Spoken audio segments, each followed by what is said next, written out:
Hardberská škola v Moosbachu je SPEC, pedagogické vzdělávací a poradenské centrum na vzdělávání. Naší školu navštěvují studentky a studenti od 1. do 9. třídy, kteří potřebují asistenci při výuce. Zvenku vypadá Hardbergschule jako každá jiná škola. To, co dělá učení zde tak zvláštní, je vidět až tehdy, když se podíváte dovnitř. Když studenti ráno jdou do školy, probíhá vyučování ve třídách dopoledne. Většinu předmětů vyučuje třídní učitel. Je to i první zvláštnost naší školy a to je: jedna z třídních učitelek je Jana Gekle. Díky principu třídního učitele jsem blízko svým studentům a protože je tak dobře znám, mohu je optimálně podporovat. Je to možné, protože máme malé třídy. Díky malé velikosti třídy vidím všechny děti a mohu se zaměřit na jejich individuální potřeby. Jako třídní učitelka každý školní rok vytvářím pro každého ze svých studentů plán podpory, ve kterém si pečlivě prohlížím a zaznamenávám jejich síly a slabiny. Když vytvořím plán podpory, projednám ho se studenty a rodiči, protože je pro nás důležité spolupracovat na jejich silných stránkách a slabostech.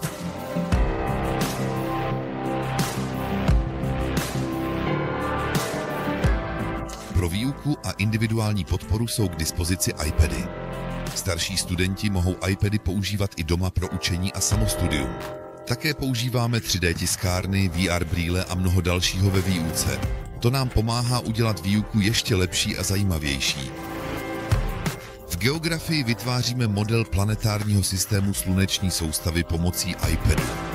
Po 3D tisku studentky a studenti ručně malují modely.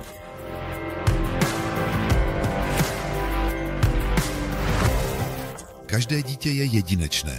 Jak můžeme zajistit, aby každý mohl studovat co nejlépe a dosáhnout svého potenciálu?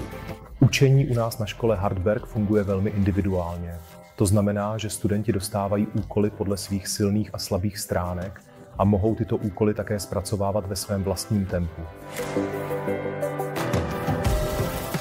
Individuální podpora je u nás na škole středobodem. Staráme se, aby každé dítě bylo optimálně podporováno ve svých silných a slabých stránkách.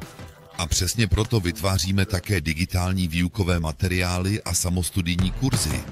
Naši studenti se mohou samostatně učit například pomocí našich vysvětlujících videí a mnoha interaktivních cvičení.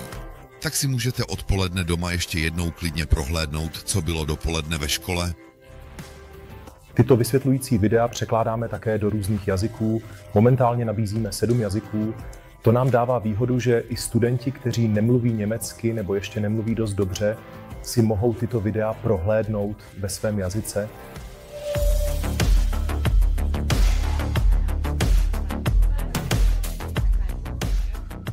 Kromě třídních učitelek a odborných učitelů je tu mnoho dalších lidí pro studenty na škole v Hardbergu. Pracovní vychovatel například podporuje mladší studenty v jemné motorice a připravuje starší studenty na stáže a odbornou přípravu. Docentky pro podporu jazyka a čtenářky pomáhají studentům, kteří potřebují větší podporu při čtení nebo německém jazyce.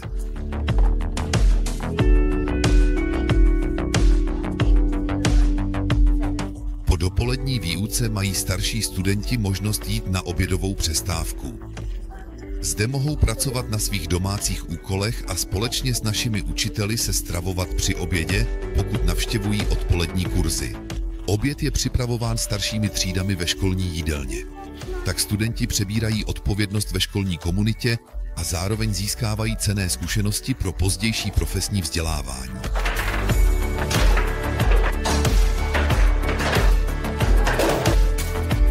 Po obědě začínají kurzy PL. PL znamená praktické učení a je flexibilní odpolední nabídka na škole Hardberg. Nabídka kurzů polského jazyka je opravdu velmi široká a rozmanitá a to poskytuje studentům skvělou příležitost najít si něco, co je opravdu baví.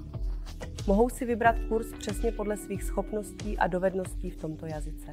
Takže tam je opravdu něco pro každého studenta. V oblasti sportu existují například míčové sporty, hokej, jízda na koni, lezení na lezecké stěně, stolní tenis.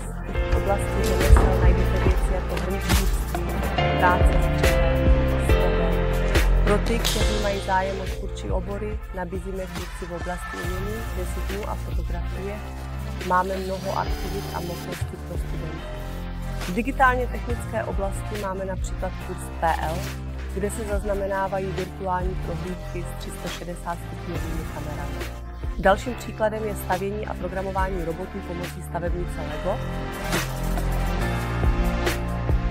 Cílem práce s digitálními médii je připravit studenty na moderní digitální svět a pomoci jim získat potřebné dovednosti a znalosti pro úspěch v digitální éře.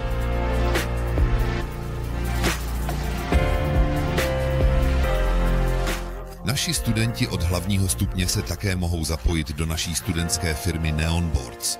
Vyrábějí longboardy, potiskují textilie, trička a svetry, zajišťují účetnictví a poskytují longboardové kurzy na jiných školách. Naše cílem na škole Hartberg je podporovat naše studenty tak dobře, aby byli optimálně připraveni na svůj budoucí soukromý a profesní život. Pro studenty do 9. třídy nabízíme spolupráci s Moosbach, odborným vzdělávacím střediskem. V 9. studenti navštěvují třídu jednou týdně a seznamují se tam s různými povoláními. Získáte základní školní vzdělání v příštím roce s doprovázejícím učitelem z naší školy.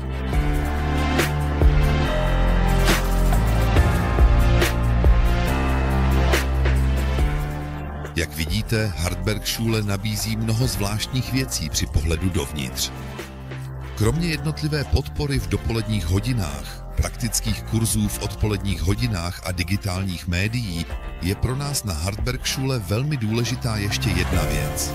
To je proto, že studenti si uvědomí, že škola a především učení může být skutečně zábavné a příjemné a že se pak rádi chodí do školy.